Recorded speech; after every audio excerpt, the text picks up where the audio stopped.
జమ్మూ కాశ్మీర్లో మరోసారి ముస్కరముఖాలు మరోసారి పేటెక్కిపోయారు. అనంతనాగ్ జిల్లా పహల్గాంలో పర్యాటకులపై కాల్పులకు తెగబడ్డారు.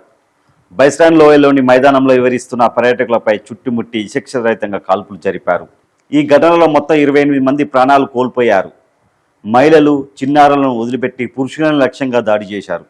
జమ్మూ కాశ్మీర్లో జరిగిన భారీ ఉగ్రవాది యావత్ దేశాన్ని ఉలిక్కిపడేలా చేసింది.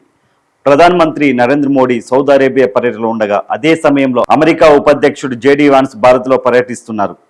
ఇలాంటి సమయంలో ఉగ్రవాదులు జమ్మూ కాశ్మీర్లో బరితెగించి ఏకంగా పర్యాటకులను లక్ష్యంగా చేసుకుని దాడి చేయడం సంచలనంగా మారింది. కొన్ని వీడియోలు ఉన్నాయి మన దగ్గర, చూపిస్తాను. అసలు వాళ్ళు ఎలా అంటే చిన్నపిల్లల్ని, లేడీస్, మహిళల్ని వదిలిపెట్టి ఓన్లీ పురుషుల్ని మాత్రం టార్గెట్ పెట్టి, అది కూడా ముస్లింలను వదిలేసి హిందువులనే టార్గెట్ చేసినట్టు క్లియర్గా మనకు అర్థమవుతుంది. ఇక్కడ చూడండి ఎట్లా భయపడి ఉరుకుతున్నారు.